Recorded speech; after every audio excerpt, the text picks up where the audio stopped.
ನಮಸ್ಕಾರ, good morning. ಇದು news at 11 ನಿಮ್ಮೊಂದಿಗೆ ನಾನು ಹರೀಶ್ ನಾಗರಾಜು. ಮೊನ್ನೆ ಆಗಿತ್ತು ಮತ್ತು ಇವಾಗಲೂ ಆಗಿದೆ. ವಿಜಯಪುರ ಜಿಲ್ಲೆಯ ಹಲವಾರು ಕಡೆ ಮತ್ತೆ ಭೂಮಿ ನಡುಗಿದ ಅನುಭವ. ಜಿಲ್ಲೆಯಲ್ಲಿ ಎರಡನೇ ಬಾರಿಗೆ ಭೂಕಂಪನದ ಅನುಭವ ಇದು. ಇವತ್ತು ಬೆಳಗ್ಗೆ 8 ಗಂಟೆ 18 ನಿಮಿಷದಿಂದ 8 ಗಂಟೆ 20 ನಿಮಿಷ 2 ನಿಮಿಷದಲ್ಲಿ ಭೂಮಿ ನಡುಗಿದೆ, ಶಬ್ದ ಬಂದಿದೆ. Breaking news.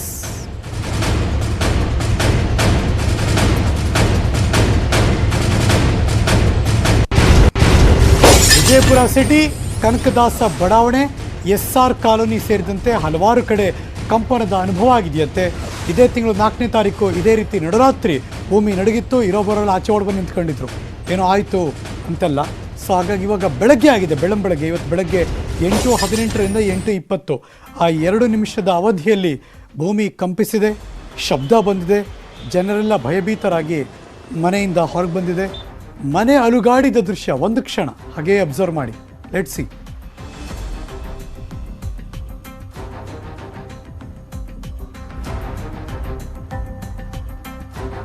ಎಡಗಡೆ ಭಾಗ ಮೊನ್ನೆ ಸೆಪ್ಟೆಂಬರ್ 4ನೇ ತಾರೀಕು ಮಧ್ಯರಾತ್ರಿ ಭೂಕಂಪನ ಆಗಿತ್ತು. ಮನೆ ಅಲುಗಾಡೋ ದೃಶ್ಯ ಕೂಡ CCTV ಸರಿಯಾಗಿತ್ತು. ಜನ ಎಲ್ಲ ಮನೆಯಿಂದ ಆಚೆ ಬಂದು ನಿಂತಿದ್ರು. ಅದು ಮೊನ್ನೆ ಇತ್ತೀಚೆಗೆ. ಅದಾಗಿ ಇನ್ನೊಂದು 6-7 ದಿನ ಕಳೆದಿದೆ. ಇವತ್ತು ಬೆಳಗ್ಗೆ 8:18ಕ್ಕೆ ಮತ್ತೆ ಭೂಮಿ ಕಂಪಿಸಿದ ಅನುಭವ ಆಗಿದೆ, ಶಬ್ದ ಬಂದಿದೆ. ಇದು ವಿಜಯಪುರದ ಸಿಟಿನಲ್ಲಿ ನಡೆದಿರುವಂಥ ಘಟನೆ. ಲೆಟ್ಸಿ, ರಿಕ್ಟರ್ ಮಾಪಕದಲ್ಲಿ ದಾಖಲಾಗಿದೆಯಾ, ಹೇಗೆ, ಏನು, ಜಿಯೋಲಜಿಸ್ಟ್ಗಳು ಏನು ಹೇಳ್ತಾರೆ ಅನ್ನೋದು ಈಗಿರುವಂಥ ಕುತೂಹಲ.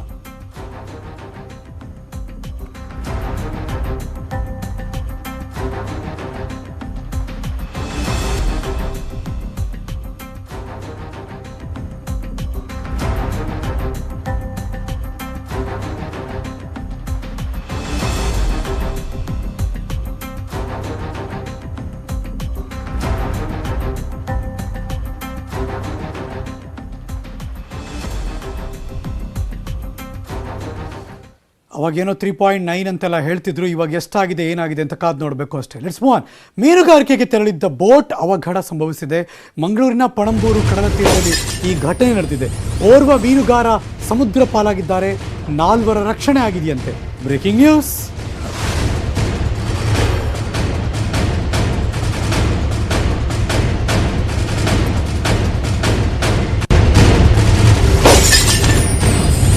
ದೋಣಿ ಮುಗುಚಿ ಮೀನುಗಾರ ಶರೀಫ್ ಸಮುದ್ರ ಪಾಲಾಗಿದ್ದಾರೆ. ಅಬ್ದುಲ್ ಅಜೀಜ್, ಇಮ್ತಿಯಾಜ್, ಸಿನಾನ್ ಫೈರೋಜ್ ಎಂಬ 4 ಜನರನ್ನ ರಕ್ಷಣೆ ಮಾಡಿದ್ದಾರೆ. ಸದ್ಯ ಶರೀಫ್ಗಾಗಿ ಹುಡುಕಾಟ ನಡೆಸ್ತಾ ಇದ್ದಾರೆ. ದೋಣಿಯನ್ನು ದಡಕ್ಕೆ ತಂದಿದ್ದಾರೆ ಸ್ಥಳೀಯರು. ಇದು ಮಂಗಳೂರಿನಲ್ಲಿ ನಡೆದಿರುವಂಥ ಘಟನೆ. ಪಣಂಬೂರು ಬೀಚ್ ಕಡಲ ತೀರದಲ್ಲಿ ನಡೆದಿರುವಂಥ ಘಟನೆ. ಒಬ್ಬ ಮೀನುಗಾರ, ಆತನ ಹೆಸರು ಶರೀಫ್ ಅಂತ, ಸಮುದ್ರ ಪಾಲಾಗಿದ್ದಾರೆ. ಇನ್ನು ಅಬ್ದುಲ್ ಅಜೀಜ್, ಇಮ್ತಿಯಾಜ್, ಸಿನಾನ್ ಫೈರೋಜ್ 4 ಜನರನ್ನ ರಕ್ಷಣೆ ಮಾಡಿದ್ದಾರೆ. ಸದ್ಯ ಶರೀಫ್ಗೋಸ್ಕರ ಹುಡುಕಾಟ ನಡೀತಾ ಇದೆ. ದೋಣಿಯನ್ನೀಗ ದಡಕ್ಕೆ ತಂದಿದ್ದಾರೆ.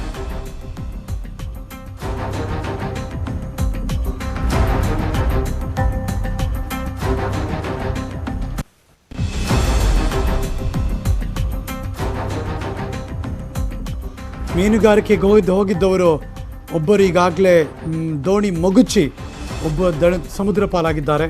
ಈಗ ಹುಡುಕೋ ಪ್ರಯತ್ನ ನಡೀತಾ ಇದೆ ಅವ್ರನ್ನ. ಅದು ಬಿಟ್ಟು ಇನ್ನು 4 ಜನರನ್ನ ರಕ್ಷಣೆ ಮಾಡಿ ಈಗ ದಡಕ್ಕೆ ಕರ್ಕೊಂಬಂದಿದ್ದಾರೆ. ಅಬ್ದುಲ್ ಅಜೀಜ್, ಇಮ್ತಿಯಾಜ್, ಸಿನಾನ್ ಫೈರೋಜ್ ಈ 4 ಜನರನ್ನ ರಕ್ಷಣೆ ಮಾಡಿದ್ದಾರೆ. ಆದರೆ ಒಬ್ಬ ಮಾತ್ರ ಇನ್ನೂ ಕೂಡ ನಾಪತ್ತೆ. ದೋಣಿ ಮಗುಚೋದ್ರಿಂದ ಸಮುದ್ರ ಪಾಲಾಗಿದ್ದಾನೆ ಆ ವ್ಯಕ್ತಿ, ಶರೀಫ್ ಅಂತ. ಕಿಶನ್ ಶೆಟ್ಟಿ ನನ್ನ ಸಹೋದ್ಯೋಗಿ ಮಂಗಳೂರಿಂದ ದೂರವಾಣಿ ಸಂಪರ್ಕದಲ್ಲಿ. Good morning Kishan. Good morning Harish. ಎಷ್ಟೊತ್ತಿಗಾಗಿದ್ದು? ಏನು ಅಲೆಯ ಏರಿಳಿತ ಜಾಸ್ತಿ ಇತ್ತಾ? ಇವರೆಲ್ಲ ಎಕ್ಸ್ಪರ್ಟ್ ಆಗಿರ್ತಾರೆ, ಅವ್ರ ಕಣ್ಣಳತೆಯಲ್ಲೇ ಗೊತ್ತಾಗುತ್ತೆ ಏನೇನು ಆಗ್ತಿರುತ್ತೆ ಅಂತ. ಏನಾಯ್ತು ಆಕ್ಚುಲಿ ಹರೀಶ್? ಇದು ಮುಂಜಾನೆ ನಡೆದಿರುವಂತಹ ಘಟನೆ. ಒಟ್ಟು 5 ಮಂದಿ ಮೀನುಗಾರಿಕೆಗೆ ತೆರಳಿದ್ರು. ಅದು ಪಣಂಬೂರು ಕಡಲ ಕಿನಾರೆಯಿಂದ ಗಿಲ್ ಬೋಟ್ ಮುಖಾಂತರವಾಗಿ ಅರಬ್ಬಿ ಸಮುದ್ರಕ್ಕೆ ಮೀನುಗಾರಿಕೆ ತೆರಳಿದ್ರು. ಇದು ಆಳ ಸಮುದ್ರಕ್ಕೆ ಹೋಗುವಂತ ಬೋಟ್ ಅಲ್ಲ, ಮಧ್ಯಮ ಸಮುದ್ರಕ್ಕೆ ಹೋಗಿ ಅಲ್ಲಿ ಮೀನುಗಾರಿಕೆಯನ್ನು ಮಾಡಿ ಅನಂತರವಾಗಿ ಮುಂಜಾನೆ ವೇಳೆಗೆ ಮತ್ತೆ ರಿಟರ್ನ್ ಬರುವಂತ ಕೆಲಸವನ್ನ ಕೂಡ ಮಾಡಿದ್ರು. ಹಾಗಾಗಿ ಆ ಪಣಂಬೂರು ಕಡಲ ಕಿನಾರೆಯಿಂದ ಇವತ್ತು ಮುಂಜಾನೆ ಸುಮಾರು 2ರಿಂದ 3 ಗಂಟೆ ವೇಳೆಗೆ ಅರಬ್ಬಿ ಸಮುದ್ರಕ್ಕೆ ಹೋಗಿದ್ದಾರೆ. ಆದ್ರೆ ಕಡಲ ಮಧ್ಯ ಇವರಿಗೆ ಬೃಹತ್ ಗಾತ್ರದ ಅಲೆ ಒಂದು ಈ ಗಿಲ್ ಬೋಟ್ಗೆ ಅಪ್ಪಳಿಸಿದೆ. ಹಾಗಾಗಿ ಅದರಲ್ಲಿ ಇದ್ದಂತಹ ಎಲ್ಲ ಮೀನುಗಾರರು ಸಮುದ್ರಕ್ಕೆ ಬಿದ್ದಿದ್ದಾರೆ. ಆದ್ರೆ 4 ಮಂದಿಯನ್ನ ಈಗಾಗಲೇ ಅಲ್ಲಿನ ಬೇರೆ ಬೋಟ್ಗಳಲ್ಲಿ ಮೀನುಗಾರಿಕೆ ಮಾಡ್ತಿದ್ದಂಥವ್ರು ರಕ್ಷಣೆ ಮಾಡಿದ್ದಾರೆ. ಆದ್ರೆ ಶರೀಫ್ ಎಂಬಾತ ನಾಪತ್ತೆಯಾಗಿದ್ದಾನೆ. ಆತ ಸಮುದ್ರದಲ್ಲಿ ಮುಳುಗಿ ಹೋಗಿದ್ದಾನೆ. ಹಾಗಾಗಿ ಸ್ಥಳೀಯರು ಮತ್ತೆ ಹುಡುಕಾಟಕ್ಕೆ ಆರಂಭ ಮಾಡಿದ್ದಾರೆ. ಒಟ್ಟು 4 ಮಂದಿಯನ್ನ ರಕ್ಷಣೆ ಮಾಡಿದ್ದಾರೆ. ಅವರೆಲ್ಲರೂ ಕೂಡ ಮಂಗಳೂರಿನ ಮೂಲದವರೆಂಬುದು ತಿಳಿದು ಬಂದಿದೆ. ಅಬ್ದುಲ್ ಅಜೀಜ್ ಆಗಿರ್ಬೋದು, ಇಂತಿಯಾಜ್, ಸಿನಾನ್, ಫೈರೋಜ್ ಎಂಬುವರನ್ನ ರಕ್ಷಣೆ ಮಾಡಿದ್ದಾರೆ. ಶರೀಫ್ ಎಂಬಾತ ಸದ್ಯಕ್ಕೆ ನಾಪತ್ತೆಯಾಗಿದ್ದಾನೆ. ಹಾಗಾಗಿ ಸ್ಥಳೀಯ ಮೀನುಗಾರರು ಮತ್ತೆ ತಟರಕ್ಷಣಾ ಪಡೆಯ ಬೋಟ್ ಅಲ್ಲಿ ಬಂದು ಈಗ ಹುಡುಕಾಟವನ್ನ ಮಾಡ್ತಾ ಇದೆ. ಅಲ್ಲಿ ಸ್ಥಳೀಯರು ಹೇಳೋ ಪ್ರಕಾರವಾಗಿ ಸಮುದ್ರ ಬಹಳಷ್ಟು ರಫ್ ಇತ್ತು. ಹಾಗಾಗಿ ದೊಡ್ಡ ಗಾತ್ರದ ಅಲೆ ಈ ಸಣ್ಣ ಬೋಟಿಗೆ ಅಪ್ಪಳಿಸಿದ ಕಾರಣಕ್ಕಾಗಿ ಆ ಬೋಟ್ ಮಗುಚು ಬಿದ್ದು ಅವಘಡ ಸಂಭವಿಸಿದ ಮಾಹಿತಿಯನ್ನು ಕೊಡ್ತಾ ಇದ್ದಾರೆ. Harish, thank you so much Kishan, ಈ ಕ್ಷಣದ ಮಾಹಿತಿಯನ್ನು ಅಪ್ಡೇಟ್ ಮಾಡಿದ್ದಕ್ಕೆ. ಬೆಂಗಳೂರಿನಲ್ಲಿ ಮಗದೊಂದು ವಂಚನೆ ಕೇಸ್ ಪತ್ತೆಯಾಗಿದೆ. ತುಂಬ ಜಾಸ್ತಿ ಬಡ್ಡಿ ಕೊಡ್ತೀವಿ, ಲಾಭ ಕೊಡ್ತೀವಿ ಅಂತ ವಂಚನೆ ಮಾಡಿದ್ದಂಥ ಆರೋಪ ಇದು. ಸುಮಾರು 40 ಜನರಿಗೆ ಇಕ್ರಾ ಸಂಸ್ಥೆ ಮೋಸ ಮಾಡಿದೆ. Breaking news.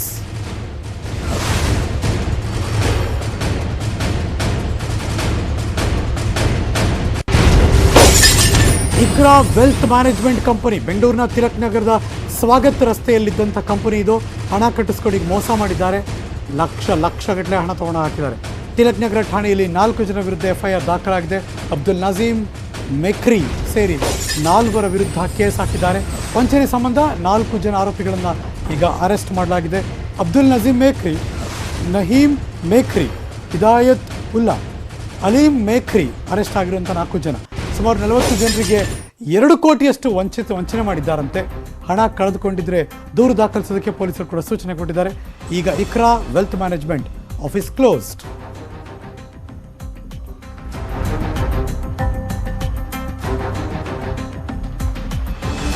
ಸ್ವಲ್ಪ ಡೌನ್ ಇತ್ತು, ಅದಕ್ಕೋಸ್ಕರ ನಾನು ಬರೀ 1 ತಿಂಗಳಿಗೆ ಮಾತ್ರ ಕೊಟ್ಟಿದ್ದು. ಇವನು 20 ದಿವಸಕ್ಕೇನೆ ಕೈ ಎದ್ಬಿಟ್ಟ ಕೊಡ್ತೀನಿ ಅಂತ. ಆಮೇಲೆ ನಾನು ವಿಚಾರಣೆ ಮಾಡಿದ್ರೆ ಸುಮಾರು ಜನ ಹತ್ರ ಇದೇ ತರ ಮೋಸ ಮಾಡಿದ್ದಾರೆ. 100 ಜನಕ್ಕೆ ಮೋಸ ಮಾಡಿದ್ದಾರೆ. ಕೋಟಿ ಲೆಕ್ಕದಲ್ಲಿ ಮೋಸ ಮಾಡಿದ್ದಾರೆ ಅಂತ ನನಗೆ ಗೊತ್ತಾಯ್ತು. ಆಮೇಲೆ ನಾನು ಬಂದೆ ಪೊಲೀಸ್ ಸ್ಟೇಷನ್ಗೆ ಕಂಪ್ಲೇಂಟ್ ಕೊಟ್ಟೆ. ಆಮೇಲೆ ಪೊಲೀಸ್ ಸ್ಟೇಷನ್ಗೂ ಕರೆದ್ರು, ಅವರಿಗೆ ರಿಕ್ವೆಸ್ಟ್ ಮಾಡಿದ್ರು ಏನಿದೆ ಸೆಟಲ್ಮೆಂಟ್ ಮಾಡಪ್ಪ ಅಂತ. ಆವಾಗ್ಲೂ ಕೊಡ್ತೀನಿ ಅಂತ. ಆಮೇಲೆ ಗೊತ್ತಾಯ್ತು ಸುಮಾರು ಜನ ಹತ್ರ ಇದೇ ತರ ಮೋಸ ಮಾಡಿ. ನಾಜಿಮ್ ಮೇಕ್ರಿ ಅಂತ ಮತ್ತು ಹಿದಾಯತ್ ಅಂತ ಇವರು ಪಾರ್ಟ್ನರ್ಗಳು. ಇವರು ಒಂದು ಅಣ್ಣನೂ ಇದ್ದಾನೆ, ಅಲೀಂ ಮೇಕ್ರಿ ಅಂತ. ಇವರು ಫ್ಯಾಮಿಲಿಯವರು ಎಲ್ಲರೂ ಸೇರಿ ಜನ ಹತ್ರ ದುಡ್ಡು ಹೊಡೆದಿದ್ದಾರೆ. ಸುಮಾರು ಒಂದು 4 ಇಂದ 5 ಕೋಟಿ ಲೆಕ್ಕ ಬರ್ತಾ ಇದೆ. ನೋಡೋಣ, ಇನ್ನೂ ಇನ್ವೆಸ್ಟಿಗೇಷನ್ ಆಗ್ತಾ ಇದೆ. ಯಾಕಂದ್ರೆ ಇನ್ನೂ ಪಬ್ಲಿಷ್ ಏನು ಆಗಿಲ್ಲ. ನಾವು ಇನ್ನೂ ಪೇಪರ್ನಲ್ಲಿ ಆಗ್ತಾ ಇದೀವಿ. ಜನ ಬಂದು ಒಂದು ಪಬ್ಲಿಕ್ ನೋಟಿಸ್ನು ಕೊಟ್ಟಿದ್ದಾರೆ ಪೊಲೀಸ್ ಅವರು. ಯಾರ್ಯಾರೋ ಈ ತರ ಮೋಸ ಆಗಿದ್ದಾರೆ ಬಂದು ಇಲ್ಲಿ ಕಂಪ್ಲೇಂಟ್ ಕೊಡಿ, ದೂರು ದಾಖಲು ಮಾಡಿ ಅಂತ.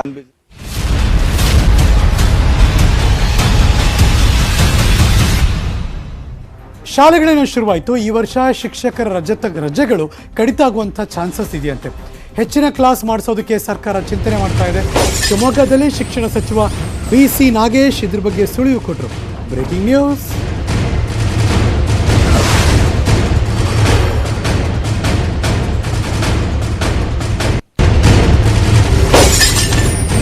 ಪ್ರಾಥಮಿಕ ಮತ್ತು ಪ್ರೌಢ ಶಿಕ್ಷಣ ಸಚಿವರು ಸುಳಿವು ಕೊಟ್ಟಿದ್ದಾರೆ. ಸಿಲೆಬಸ್ ಪೂರ್ತಿ ಮಾಡಿದ್ರೆ ಮಕ್ಕಳಿಗೆ ಲಾಭ ಆಗುತ್ತೆ.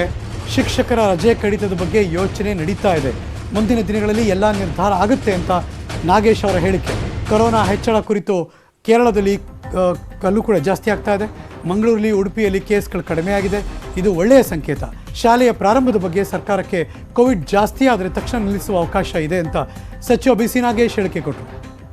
ಸಿಲೆಬಸ್ ಪೂರ್ತಿ ಮಾಡೋದ್ರಲ್ಲಿ ಲಾಭ ಇರೋದು ಮಕ್ಕಳು. ಯಾಕಂದರೆ 1 ವರ್ಷ ಬೇರೆ ಸಾಕಷ್ಟು ಇದನ್ನು ಕಳ್ಕೊಂಡಿದ್ದಾರೆ. ಅದನ್ನು ಬ್ರಿಡ್ಜ್ ಕೋರ್ಸಲ್ಲಿ ಕಂಪ್ಲೀಟ್ ಮಾಡಿ ಮತ್ತು ಈ ವರ್ಷ ಮಾಡಬೇಕು. ಈ ವರ್ಷವೂ ಆದರೆ ಮತ್ತೆ ಮುಂದಿನ ತರಗತಿ ತೊಂದರೆ ಆಗುತ್ತೆ. ಈಗಲೇ ನಾವೇನೂ ನಿರ್ಣಯ ತಗೊಂಡಿಲ್ಲ. ಶಿಕ್ಷಕರ ಯಾವ ಥರ ರಜಾ ಅಕಸ್ಮಾತ್ ಕಡಿಮೆ ಮಾಡಿ ಕಂಪ್ಲೀಟ್ ಮಾಡ್ಬೋದು ಈ ಥರದಷ್ಟು ಯೋಚನೆ ನಡೀತಿದೆ. ಯೋಚನೆ ಯಾವುದೂ ಚರ್ಚೆಗೂ ಬಂದಿಲ್ಲ. ಮುಂದಿನ ದಿನಗಳು ನೋಡಿ ಶಿಕ್ಷಕರ ಸಹಕಾರ ನೋಡಿ ಅವರ ನಿರ್ಣಯ ತಗೊಂತೀವಿ. ಅವಶ್ಯಕತೆ ಬಿದ್ದರೆ ಕಡಿಮೆ ಮಾಡುವಂಥ ಪ್ರಯತ್ನ ಮಾಡಿ. ಸಿಲೆಬಸ್ ಕಲಬುರಗಿ ಪಾಲಿಕೆ ಗದ್ದುಗೆ ಹಿಡಿಯೋದಕ್ಕೆ ಭಾರತೀಯ ಜನತಾ ಪಕ್ಷ ಸರ್ಕಸ್ ಮಾಡ್ತಿದ್ದಾರೆ. ಗದ್ದುಗೆ ಹಿಡಿಯಲೇಬೇಕು ಅನ್ನೋದು ಹೈಕಮಾಂಡ್ ಆರ್ಡರ್ ಕೂಡ. ಸೊ ಹಾಗಾಗಿ ಮಲ್ಲಿಕಾರ್ಜುನ ಖರ್ಗೆ ಟೀಮನ್ನು ಕುರ್ಚಿ ಬಿಟ್ಟು ಕೊಡದಂತೆ ಸೂಚನೆ ಕೊಡಲಾಗಿದೆಯಂತೆ. Breaking news.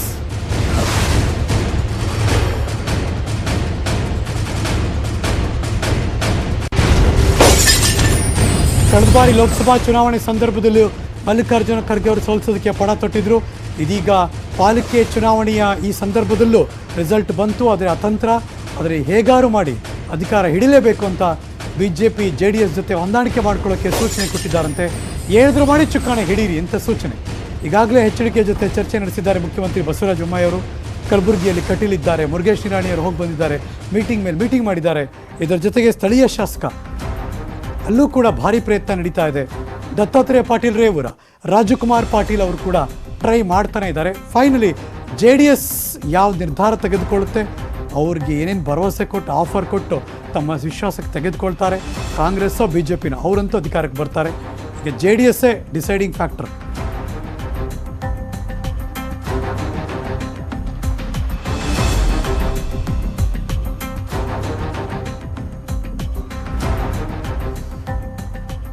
ಮೂರು ಕಡೆ ಮಹಾನಗರ ಪಾಲಿಕೆ ಚುನಾವಣೆ ಆಯಿತು.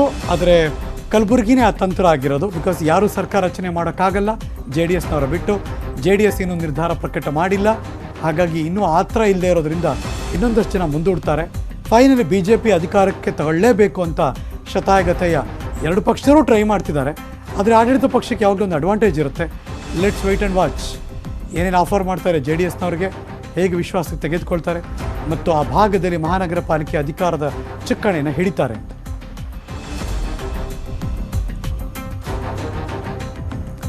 ಚಿಕ್ಕಮಗಳೂರು ಜಿಲ್ಲೆಯಲ್ಲಿ ಮತ್ತೆ ಮಳೆರಾಯನ ಆರ್ಭಟ ಮುಂದುವರಿತಾ ಇದೆ.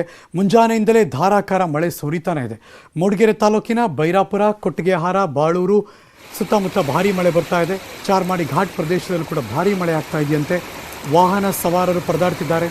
ಸತತ ಮಳೆ ಹಿನ್ನೆಲೆಯಲ್ಲಿ ಕಾಫಿ ಬೆಳೆಯನ್ನು ಕಳ್ಕೊಳ್ಳುವಂತಹ ಆತಂಕದಲ್ಲಿದ್ದಾರೆ ಕಾಫಿ ಬೆಳೆಗಾರರು.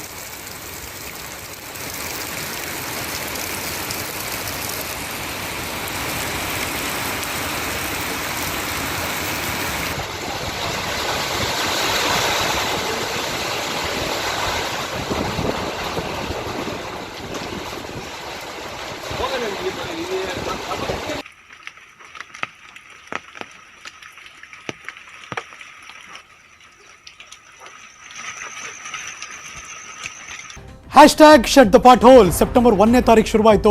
ಇವತ್ತು ಸೆಪ್ಟೆಂಬರ್ 11, 10 ದಿನ ಕಳೆದಿದ್ದೀವಿ. ಉದ್ದೇಶ ಕ್ಲಿಯರ್ ಮತ್ತು ಒಂದೇ, ಬೆಂಗಳೂರಿರೋ ರಸ್ತೆಯಲ್ಲಿರುವಂಥ ಗುಂಡಿಗಳು ಮುಚ್ಚಬೇಕು, ಅಲ್ಲಿ ತನಕ ಅಭಿಯಾನ ನಿಲ್ಲಿಸಲ್ಲ ಅಂತ.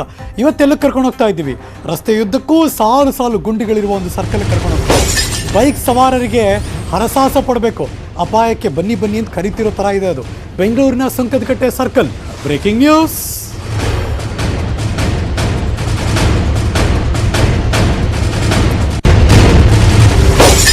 ಪೈಪ್ಲೈನ್ ಕಾಮಗಾರಿ ಆಯಿತು, ಮಾಡಿದ್ರು, ಮುಗಿದ್ಮೇಲೆ ನಮ್ಮ ಕೆಲಸ ಮುಗೀತು ಸ್ವಾಮಿ ಅಂತ ಹೊಟ್ಟರು ಅವ್ರು, ಹಾಗೆ ಬಿಟ್ಬಿಟ್ಟು. ಅದು ತಿಂಗಳಾಂಗಟ್ಲೆ ಕಳೆದ್ರು, ಯಾರು ನೋಡೋರೇ ಇಲ್ಲ. ಬಿದ್ದು ಯಾರಾದರೂ ಪ್ರಾಣಾಪಾಯನೋ ಇನ್ನೇನೋ ಆದರೆ ಅವಾಗ ಓಡಿ ಬರ್ತಾರೆ ಎಲ್ಲ ಕೂಡ. ಉಡಾಫೆ ಮಾಡ್ದಂಗೆ ಕಾಣಿಸ್ತಾ ಇದೆ. ಅನಾಹುತಕ್ಕೆ ಮುಂಚೆ ಎಚ್ಚೆತ್ಕೊಳ್ಬೇಕಾಗಿದೆ BBMP. ಪ್ರಮುಖ ರಸ್ತೆಗಳ ಕಥೆನೇ ಹಿಂಗಾದರೆ ಇನ್ನು ಯಾವುದೋ ಬೇರೆ ಬೇರೆ ರಸ್ತೆಗಳ ಕಥೆ ಹೆಂಗಿರಬೇಡ ಆಗಿದ್ರೆ. ಇದು ಬೆಂಗಳೂರಿನ ಸುಂಕದಕಟ್ಟೆ ಸರ್ಕಲ್ನ ರಸ್ತೆ ಇರುವಂಥ ಜಾಗ. ಆ ರಸ್ತೆ ಎಷ್ಟು ರಶ್ ಇರುತ್ತಿದೆ ಯಾವಾಗಲೂ ಓಡಾಡೋರಿಗೆ, ಆದರೆ ಅದರ ಪರಿಸ್ಥಿತಿ ಮಾತ್ರ ಹೀಗಿದೆ.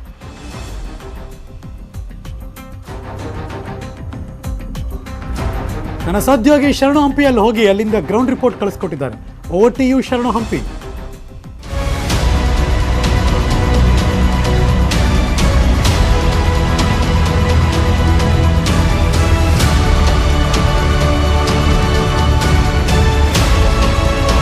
BBMP ಪ್ರತಿ ವರ್ಷ ಲೆಕ್ಕಾಚಾರದಲ್ಲಿ ಕೋಟ್ಯಂತರ ರೂಪಾಯಿಯನ್ನ ಇನ್ವೆಸ್ಟ್ ಮಾಡುತ್ತೆ. ರೋಡ್ ನಿರ್ಮಾಣ ಮಾಡ್ತಾ ಇದೀವಿ, ಗುಂಡಿಗಳನ್ನೆಲ್ಲವನ್ನು ಕೂಡ ಸಂಪೂರ್ಣವಾಗಿ ಮುಚ್ತಿದೀವಿ ಅಂತ. ಆದ್ರೆ ಈಗ ನಾವು ತೋರಿಸ್ತಿರುವಂತ ರಸ್ತೆ ಏನಿದೆ, ರಸ್ತೆ ಇದ್ದಕ್ಕೂ ಬರೀ ಒಂದ್ ಕಡೆ ಎರಡು ಕಡೆ ಅಲ್ಲ, ರಸ್ತೆ ಇದ್ದಕ್ಕೂ ಕೆಳಗಡೆಯಿಂದನೂ ಕೂಡ ಮೇಲ್ಭಾಗದವರೆಗೂ ಕೂಡ ಕಲ್ಲು ಬೆಂಚ್ಗಳೇ ಕಾಣಿಸ್ತಾ ಇದೆ. ಇದು ಬೆಂಗಳೂರಿನ ರೋಡ್ನ ಪರಿಸ್ಥಿತಿ.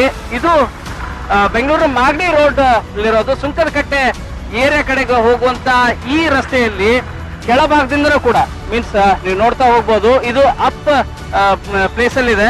ಕೆಳಭಾಗದಿಂದಲೂ ಕೂಡ ಮೇಲ್ಭಾಗದವರೆಗೂ ಕೂಡ ಹೋಗುವಂತ ರಸ್ತೆ ಏನಿದೆ ಸಂಪೂರ್ಣವಾಗಿ ಇದೇ ರೀತಿಯಾಗಿ ಒಂದ್ ಸಣ್ಣ ಮಳೆಗೆ ಏನಾದ್ರು ಬಂತಂದ್ರೆ ಇನ್ನೂ ಅಪಾಯ ಕಟ್ಟಿಟ್ಟ ಬುತ್ತಿ. ಇಂಥ ಇದರಲ್ಲಿ ದ್ವಿಚಕ್ರ ವಾಹನ ಸವಾರರಿಗೆ ಇದು ಡೇಂಜರ್ ರೋಡ್ ಅಂತಾನೆ ಹೇಳ್ಬೇಕಾಗ್ತದೆ.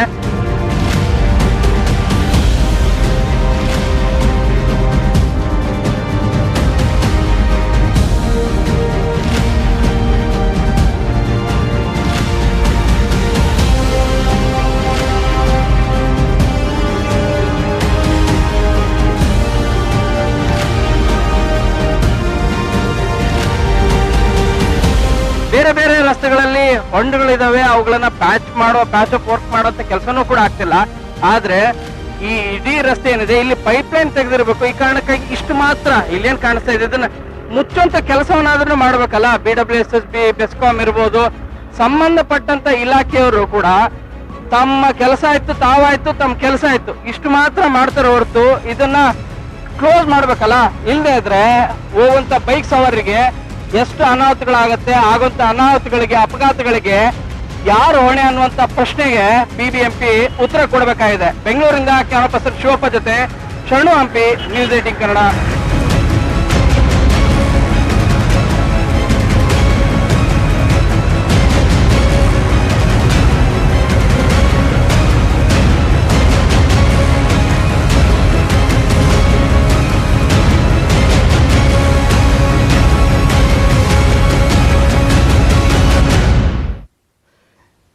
ನಿಮ್ಮ ಕಾಳಜಿಗೆ ನಮ್ಮದೊಂದು ಬಿಗ್ ಸಲಾಂ. 10 ದಿನದಿಂದ ಶುರುವಾಯಿತು, ನಡೀತಾನೆ ಇದೆ, ನಿಲ್ಸಲ್ಲ, ಮುಂದಕ್ಕೂ ನಡೆಸ್ತೀವಿ. #Shut the pothole. ರಸ್ತೆಯಲ್ಲಿ ನರಕದ ಮೆಗಾ ಅಭಿಯಾನ ಇದು. ಈ ಅಭಿಯಾನಕ್ಕೆ ಮೆಚ್ಚುಗೆ ವ್ಯಕ್ತಪಡಿಸಿದ್ರು ಜನ ಅಂತೂ, ಮತ್ತು ಜನಪ್ರತಿನಿಧಿಗಳು ಕೂಡ ಮೆಚ್ಚುಗೆ ವ್ಯಕ್ತಪಡಿಸಿದ್ದಾರೆ. ಬುದ್ಧಿ ಕಲಿತಿದೆ BBMP, ಯಾಕೆಂದರೆ ನ್ಯೂಸ್ 18 ಅಭಿಯಾನದಿಂದ ಗುಂಡಿ ಮುಕ್ತ ರಸ್ತೆಗಳಾಗ್ತಾ ಇದೆ. ನರಕ ಸ್ವರೂಪಿ ರಸ್ತೆಗಳಿಗೆ ಡಾಂಬರ್ ಹಾಕೋ ಭಾಗ್ಯ ಸಿಗ್ತಾ ಇದೆ. ಬೆಂಗಳೂರು ತುಂಬೆಲ್ಲ ಈಗ ಗುಂಡಿ ಮುಚ್ಚೋ ಕೆಲಸಕ್ಕೆ BBMP ಮುಂದಾದಂಗೆ ಕಾಣಿಸ್ತಾ ಇದೆ. ತುಂಬ ಗುಂಡಿಗಳನ್ನು ಮುಚ್ಚೋಕೆ ಶುರು ಮಾಡಿದ್ರು ಈ 10 ದಿನದಲ್ಲಿ. ಎಷ್ಟೋ ಕಡೆ ಓಡಾಡ್ಬೇಕಾದ್ರೆ ಹೌದಲ್ವಾ, ಗುಂಡಿ ಇತ್ತಲ್ಲ, ಮುಚ್ಚಿಬಿಟ್ಟಿದ್ದಾರೆ ಅಂತ ಅನಿಸ್ತಾ ಇದೆ. ನ್ಯೂಸ್ 18 ಅಭಿಯಾನಕ್ಕೆ ಸಿಕ್ಕಿರುವಂಥ ಮನ್ನಣೆ ಇದು. ನರಕ ಸ್ವರೂಪಿ ರಸ್ತೆಗಳಿಗೆ ಡಾಂಬರು ಬಗ್ಗೆ ಎಲ್ಲೆಲ್ಲಿ ನೋಡೋಣ, ಒಂದಷ್ಟು ದೃಶ್ಯ ತೋರಿಸೋಣ, ಎಲ್ಲೆಲ್ಲಿ ಏನೇನು ಆಗ್ತಾ ಇದೆ ಅಂತ. ಬೆಂಗಳೂರಿನಲ್ಲಿ ಅವ್ರ ರಸ್ತೆ ಗುಂಡಿ ಬಿದ್ದದ್ದು ತೋರಿಸಿದ್ದೀವಿ, ಇದೀಗ ಗುಂಡಿ ಮುಚ್ಚಿದ್ದು ತೋರಿಸ್ತಾ ಇದ್ದೀವಿ. ಹಲವಾರು ಭಾಗದಲ್ಲಿ ಇದು ಶೇಷಾದ್ರಿಪುರಂ ಆಗಿರಲಿ, ಮಂಗನಪಾಳ್ಯ ಆಗಿರಲಿ, ಎಲ್ಲೆಲ್ಲಿದೆ ಮುಖ್ಯ ರಸ್ತೆಗಳು ಎಲ್ಲ ಕಡೆ ಅಟ್ಲೀಸ್ಟ್ ಫುಲ್ ಟಾರ್ ಆಗದೆ ಇದ್ದರೂ ಗುಂಡಿ ಮುಚ್ತಾ ಇದ್ದಾರಲ್ಲ, ಅದಕ್ಕೆ ಸಂತೋಷ ಪಡಬೇಕು. ಒಂದೊಂದು ಕಡೆ ಹಾಕಿದ್ದಾರೆ, ಒಂದಷ್ಟು ಪ್ಯಾಚ್ ವರ್ಕ್ ಎಲ್ಲ ಮಾಡಿದ್ದಾರೆ. ಸೊ ಇದೆಲ್ಲ ಕೂಡ ಗುಂಡಿ ಮುಕ್ತ ಮಾಡೋದಕ್ಕೆ ನ್ಯೂಸ್ 18 ಮೆಗಾ ಅಭಿಯಾನಕ್ಕೆ ನೀವು ಕೂಡ ಸಾಥ್ ಕೊಟ್ರಿ. ನೀವು ನೂರಾರು ವಿಜುವಲ್ಸ್ ಕಳಿಸ್ಕೊಟ್ಟಿದ್ದೀರಿ ನಮಗೆ, ಅದೆಲ್ಲ ಕೂಡ ನಾವು ಪ್ಲೇ ಮಾಡ್ತಾನೆ ಇದ್ದೀವಿ. ನಿಮ್ಮ ಮನೆ ಹತ್ರ, ಆಫೀಸ್ ಹತ್ರ ಹೋಗಬೇಕಾದ್ರೆ ತುಂಬ ಜನ ಅವಳೇ ರಿಪೋರ್ಟಿಂಗ್ ಎಲ್ಲ ಮಾಡಿಬಿಟ್ಟಿದ್ದಾರೆ. Very good. ಕೆಳಗಡೆ ತೋರಿಸ್ತಾ ಇದ್ದೀವಿ ನಾವು ಕೂಡ ಹಲವಾರು ದೃಶ್ಯಾವಳಿಗಳನ್ನು, ಅದು ನೀವೇ ಕಳಿಸ್ಕೊಟ್ಟಿರೋದು. ನಿಮ್ಮೆಲ್ಲರ ಕಾಳಜಿಗೆ ನಮ್ಮದೊಂದು ದೊಡ್ಡ ಸಲಾಂ. BBMP ಈಗ ರಸ್ತೆ ಮುಚ್ಚುವಂಥ ಕೆಲಸ ಮಾಡ್ತಾ ಇದೆ. ನಾವು ನಿಲ್ಲಿಸಲ್ಲ, ಆ ಮೆಗಾ ಅಭಿಯಾನವನ್ನು ಮುಂದುವರಿಸ್ತೀವಿ. ಇನ್ನೂ 10 ದಿನ ಆಗಲಿ, ಇನ್ನೂ 20 ದಿನ ಆಗಲಿ, ನಮ್ಮ ಅಭಿಯಾನ ಮುಂದುವರಿತಾ ಇದೆ. #Shut the pothole. ಈ ರಸ್ತೆಯಲ್ಲೇ ನರಕ ಮೆಗಾ ಅಭಿಯಾನ ಮುಂದುವರಿತಾನೆ ಇರುತ್ತೆ. ಎಲ್ಲಿ ತನಕ ಅಂದರೆ ಗುಂಡಿ ಫುಲ್ ಮುಚ್ಚೋ ತನಕ. ಬ್ಯಾಕ್. ಕಲಬುರಗಿ ಪಾಲಿಕೆಯ ಗುದ್ದಾಟದಲ್ಲಿ BJP ಅಂತೂ ಅಧಿಕಾರ ಹಿಡಿಲೇಬೇಕು ಅಂತ ಪಣ ತೊಡ್ತಾ ಇದ್ರೆ, ಕಾಂಗ್ರೆಸ್ ಕೂಡ ಸರ್ಕಸ್ ಮಾಡ್ತಾ ಇದೆ. ಬೆಂಗಳೂರಿನ DKC ನಿವಾಸಕ್ಕೆ ಕಾರ್ಪೊರೇಟರ್ಗಳು ಬಂದಿದ್ದಾರೆ. KPCC ಅಧ್ಯಕ್ಷರ ಭೇಟಿ ಮಾಡಕ್ಕೆ ಬಂದರು 6 ಜನ ಕಾರ್ಪೊರೇಟರ್ಸ್. Breaking news.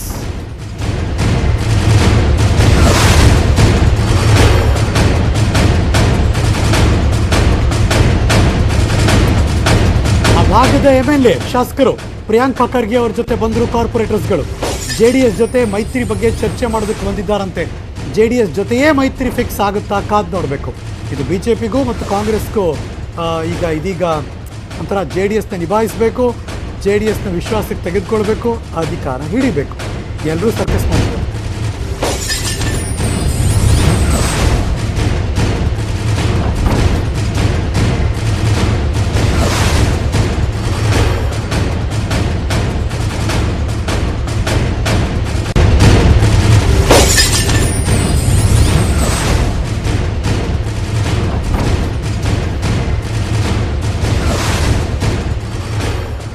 ಮತ್ತಷ್ಟು ಮಾಹಿತಿ ನನ್ನ ಸಹೋದ್ಯೋಗಿ ಪೊಲಿಟಿಕಲ್ ಬ್ಯೂರೋ ಇಂದ ಚಿದಾನಂದ ಪಟೇಲ್ ದೂರವಾಣಿ ಸಂಪರ್ಕದಲ್ಲಿದ್ದಾರೆ. ಗುಡ್ ಮಾರ್ನಿಂಗ್ ಪಟೇಲ್ ರೇ.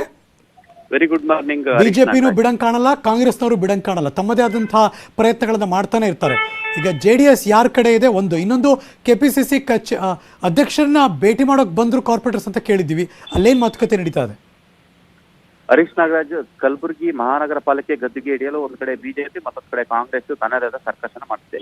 ಬಿಜೆಪಿಯಲ್ಲಿ ಸ್ವತಃ ಮುಖ್ಯಮಂತ್ರಿ ಬಸವರಾಜ ಬೊಮ್ಮಾಯಿ ಅವರೇ JDS ನ ವರಿಷ್ಠರು ಮತ್ತು JDS ನ ಮಾಜಿ CM ಆಗಿರ್ತಕ್ಕಂಥ HD ಕುಮಾರಸ್ವಾಮಿ ಜೊತೆ ನೇರವಾಗಿ ಮಾತುಕತೆ ನಡೆಸಿ ಬೆಂಬಲವನ್ನು ಕೋರಿದ್ದಾರೆ. ಮತ್ತೊಂದು ಕಡೆ ಮಾಜಿ ಪ್ರಧಾನಿ HD ದೇವೇಗೌಡರ ಜೊತೆ ರಾಜ್ಯಸಭೆಯ ಪ್ರತಿಪಕ್ಷ ನಾಯಕ ಆಗಿರುವಂತಹ ಮಲ್ಲಿಕಾರ್ಜುನ್ ಖರ್ಗೆ ಅವರೇ ಖುದ್ದು ತಾವು ಜಾತ್ಯತೀತ ಪಕ್ಷಗಳೆಲ್ಲ ಒಗ್ಗಟ್ಟಾಗಿರ್ಬೇಕಂತ ಹೇಳಿ ಸ್ವತಃ ದೇವೇಗೌಡರ ಜೊತೆ ಮನವಿ ಮಾಡ್ಕೊಂಡಿದ್ದಾರೆ ಮತ್ತು ಬೆಂಬಲವನ್ನು ಕೂಡ ಕೋರಿರುವಂತದ್ದು. ಈ ಎಲ್ಲದ ನಡುವೆ ಇದೀಗ ಈಗ ಪ್ರದೇಶ ಕಾಂಗ್ರೆಸ್ ಸಮಿತಿ ಅಧ್ಯಕ್ಷ ಡಿ.ಕೆ. ಶಿವಕುಮಾರ್ ಅವರ ಸದಾಶಿವನಗರ ನಿವಾಸಕ್ಕೆ ಮಲ್ಲಿಕಾರ್ಜುನ್ ಖರ್ಗೆ ಅವರ ಪುತ್ರ ಮತ್ತು ಶಾಸಕರು ಆಗಿರ್ತಕ್ಕಂಥ ಪ್ರಿಯಾಂಕ್ ಖರ್ಗೆ ಬಂದಿದ್ದಾರೆ. ಕಾಂಗ್ರೆಸ್ನ 3 ಕಾರ್ಪೊರೇಟರ್ಗಳ ಜೊತೆ ಆಗಮಿಸಿರುವಂತದ್ದು. ಪ್ರಮುಖವಾಗಿ ಕಲಬುರಗಿ ಗದ್ದುಗೆ ಹಿಡಿಯುವ ಸಂಬಂಧಪಟ್ಟ ಈಗಾಗಲೇ ಮಾತುಕತೆ ನಡೆಸಿರುವಂತದ್ದು. ಸದ್ಯ ಬಿಜೆಪಿಗೆ ಬೇಕಾಗಿರೋದು 1 ಮತ ಆಗಿದ್ದರಿಂದ ಎಲ್ಲೊಂದ್ ಕಡೆ ಬಿಜೆಪಿ ನಾವೇ ಅಧಿಕಾರಕ್ಕೆ ಇಡ್ತೀವಿ ಅಂತ ಹೇಳಿ ನಿನ್ನೆ ಸ್ಪಷ್ಟವಾಗಿ ಹೇಳ್ತಿರುವಂತದ್ದು. ಸ್ವತಃ ಮುಖ್ಯಮಂತ್ರಿ ಕೂಡ ಕಲಬುರಗಿ ಪಾಲಿಕೆ ಅದು ಬಿಜೆಪಿ ಪಾಲಿಕೆ ಆಗಿರುತ್ತೆ ಅಂತ ಹೇಳಿ ಸ್ಪಷ್ಟವಾಗಿ ಸಂದೇಶವನ್ನು ರವಾನೆ ಮಾಡಿರುವಂತದ್ದು. ಇದರ ಬೆನ್ನಲ್ಲೇ ಅಂತಿಮ ಹಂತದ ಕಸರತ್ತನ್ನ ಈಗಾಗಲೇ ಆರಂಭಿಸಿರುವಂತದ್ದು. ಪ್ರಿಯಾಂಕ್ ಖರ್ಗೆ ಅವರು ಎಲ್ಲೊಂದ್ ಕಡೆ ನೇರವಾಗಿ ಜೆಡಿಎಸ್ ನಾಯಕರ ಜೊತೆ ಡಿ.ಕೆ. ಶಿವಕುಮಾರ್ ಮುಖಾಂತರನೇ ಮಾತುಕತೆ ಮಾಡಿಸುವ ಸಾಧ್ಯತೆ ಇದೆ ಅಂತ ಹೇಳಲಾಗ್ತದೆ. ಯಾಕಂತ ಹೇಳಿದ್ರೆ ಡಿ.ಕೆ. ಶಿವಕುಮಾರ್ ಪ್ರದೇಶ ಕಾಂಗ್ರೆಸ್ ಸಮಿತಿ ಅಧ್ಯಕ್ಷರಾಗಿದ್ದರಿಂದ ನೇರವಾಗಿ ಎಚ್.ಡಿ. ಕುಮಾರಸ್ವಾಮಿ ಮತ್ತು ದೇವೇಗೌಡರ ಜೊತೆ ಮಾತುಕತೆ ಮಾಡಿ ಕೂಡ ಅನುಕೂಲ ಆಗುತ್ತೆ ಮತ್ತು ಅವಕಾಶ ಆಗುತ್ತೆ ಎಂಬ ಕಾರಣಕ್ಕಾಗಿ ಪ್ರಿಯಾಂಕ್ ಖರ್ಗೆ ಇದೀಗ ಡಿ.ಕೆ. ಶಿವಕುಮಾರ್ ಅವರಿಗೆ ದುಂಬಾಲು ಬಿದ್ದಿರುವಂತದ್ದು. ಒಟ್ಟಾರೆ ಕಲಬುರಗಿ ಮಹಾನಗರ ಪಾಲಿಕೆ ಗದ್ದುಗೆ ವಿಚಾರದಲ್ಲಿ ಕಾಂಗ್ರೆಸ್ ಕೂಡ ತನ್ನ ಅಂತಿಮ ಕಸರತ್ತನ್ನು ಮಾಡ್ತಿರುವಂತದ್ದು, ಅಂತಿಮ ಪ್ರಯತ್ನವನ್ನು ಕೂಡ ಮಾಡ್ತಿದೆ. ಆದ್ರೆ ಇತ್ತ ಮುಖ್ಯಮಂತ್ರಿ ಬಸವರಾಜ ಬೊಮ್ಮಾಯಿ ಅವರು ಕೂಡ ಕಲಬುರಗಿ ಪಾಲಿಕೆ ಅದು ಬಿಜೆಪಿ ಪಾಲಿಕೆ ಅಂತ ಹೇಳಿಕೆಯನ್ನು ಕೊಡುವ ಮುಖಾಂತರ ಎಲ್ಲೊಂದ್ ಕಡೆ ಎಲ್ಲವೂ ಮುಗಿದಿದೆ, ಇನ್ನೇನು ಒಂದಷ್ಟು ಆಟ ಬಾಕಿ ಇದೆ ಅನ್ನೋ ಒಂದು ಸಂದೇಶವನ್ನು ರವಾನೆ ಮಾಡಿದ್ರೆ ಹಾಗಾಗಿ ಇದು ಮಲ್ಲಿಕಾರ್ಜುನ್ ಖರ್ಗೆ ಮತ್ತು ಕಾಂಗ್ರೆಸ್ ಪಾಲಿಗೆ ಎಲ್ಲೊಂದ್ ಕಡೆ ನುಂಗಲಾರದ ಬಿಸಿ ತುಪ್ಪವಾಗಿ ಪರಿಣಮಿಸಿರುವಂತದ್ದು. ಇದೇ ಕಾರಣಕ್ಕಾಗಿ ಡಿ.ಕೆ. ಶಿವಕುಮಾರ್ ನಿವಾಸದಲ್ಲಿ ಮಲ್ಲಿಕಾರ್ಜುನ್ ಖರ್ಗೆ ತಮ್ಮ ಪುತ್ರ ಶಾಸಕ ಪ್ರಿಯಾಂಕ್ ಖರ್ಗೆ ಅವರು ಕಳಿಸಿಕೊಟ್ಟು ಅಂತಿಮ ಹಂತದ ಕಸರತ್ತನ್ನ ನಡೆಸಿದ್ದಾರೆ. Harish Nagaraj, thank you so much Patel ರೇ, ಈ ಕ್ಷಣದ ಮಾಹಿತಿನ ಅಪ್ಡೇಟ್ ಮಾಡಿದ್ದಕ್ಕೆ.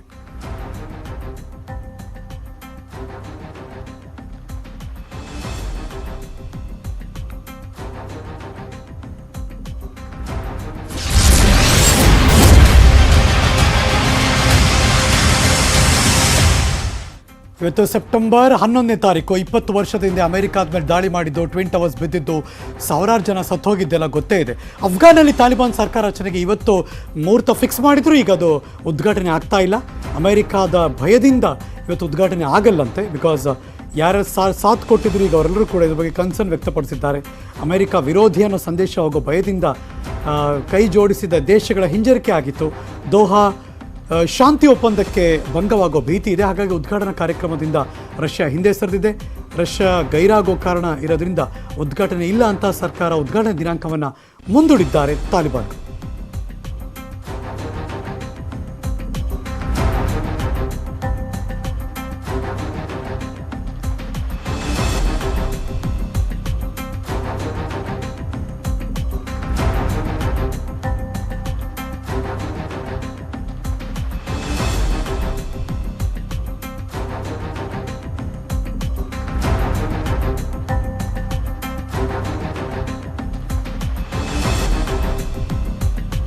ಇನ್ನು ಮೆಗಾಸ್ಟಾರ್ ಚಿರಂಜೀವಿ ಅವರ ತಂಗಿ ಮಗ ಅಂದರೆ ಅಳಿಯ ತೆಲುಗು ನಟ ಸಾಯಿ ಧರ್ಮತೇಜ್ ರಸ್ತೆ ಅಪಘಾತ ಆಯಿತು. ನಿನ್ನೆ ಗಂಭೀರವಾಗಿ ಗಾಯಗೊಂಡಿದ್ದಾರೆ. ಹೈದರಾಬಾದ್ನಲ್ಲಿ ತಮ್ಮ ಬೈಕ್ನಲ್ಲಿ ಹೋಗ್ತಿರ್ಬೇಕಾದ್ರೆ ಬಲಭಾಗದ ದೃಶ್ಯ, ಅವರು ಸ್ಕಿಡ್ ಆಗಿ ಬಿದ್ದು ಸ್ಪೀಡ್ಗೆ ಹೆಲ್ಮೆಟ್ ಹಾಕಿದ್ರು, ಹಾಗಾಗಿ ಸೇಫ್ ತಲೆ. ಆದರೆ ಅವರ ನೆಕ್ ಹತ್ರ ಕುತ್ತಿಗೆ ಹತ್ರ ಬೋನ್ ಕಟ್ಟಾಗಿದೆ, ಪ್ಲಸ್ ಗಾಯಗಳಾಗಿದೆ. ಅವ್ರಿಗೀಗ ವೆಂಟಿಲೇಟರ್ನಲ್ಲಿ ಟ್ರೀಟ್ಮೆಂಟ್ ಕೊಡ್ತಾ ಇದ್ದಾರೆ. ಅಪೋಲೋ ಆಸ್ಪತ್ರೆ ಅದು ಹೈದರಾಬಾದ್ನಲ್ಲಿ ಟ್ರೀಟ್ಮೆಂಟ್ ಕೊಡ್ತಾ ಇದ್ದಾರೆ. ಇನ್ನೂ 48 ಗಂಟೆ ಏನೂ ಹೇಳೋಕ್ಕಾಗಲ್ಲ, ಬಟ್ ಔಟ್ ಆಫ್ ಡೇಂಜರ್ ಅಂತ ಡಾಕ್ಟರ್ಸ್ ಹೇಳಿದ್ದಾರೆ. ಆದರೆ ಕುತ್ತಿಗೆ ಹತ್ರ ಕಟ್ಟಾಗಿರೋದ್ರಿಂದ ಅದೆಲ್ಲ ಆಪರೇಷನ್ ಮಾಡಿ ಜಾಯಿನ್ ಮಾಡಬೇಕು, ಪ್ಲಸ್ ಗಾಯಗಳಾಗಿವೆ, ರಿಕವರಿಗೆ ತುಂಬ ಟೈಮ್ ಬೇಕಾಗುತ್ತೆ. ಸ್ಟಿಲ್ ನಿನ್ನೆ ಅಂತೂ ಪವನ್ ಕಲ್ಯಾಣ್ ಮತ್ತು ಅಫ್ಕೋರ್ಸ್ ಅವರ ಕುಟುಂಬನೇ ದೊಡ್ಡ ಕುಟುಂಬ, ಎಡಭಾಗದಲ್ಲಿ ಅದೇ ಬೈಕ್, ಅದು ಸ್ಪೋರ್ಟ್ಸ್ ಬೈಕ್, ಆ ಬೈಕೆ ಅಪಘಾತಕ್ಕೀಡಾಗಿದ್ದು. ಪವನ್ ಕಲ್ಯಾಣ್ ಮತ್ತು ಇನ್ನಿತರರು ಬಂದು ಆರೋಗ್ಯ ವಿಚಾರಿಸ್ತಾ ಇದ್ದಾರೆ. ಬೆಳಗ್ಗೆಯಿಂದ ಕೂಡ ಸೆಲೆಬ್ರಿಟಿಗಳು ಬಂದು ಆರೋಗ್ಯ ವಿಚಾರಿಸ್ತಿರೋ ದೃಶ್ಯ ಕಂಡು ಬಂತು.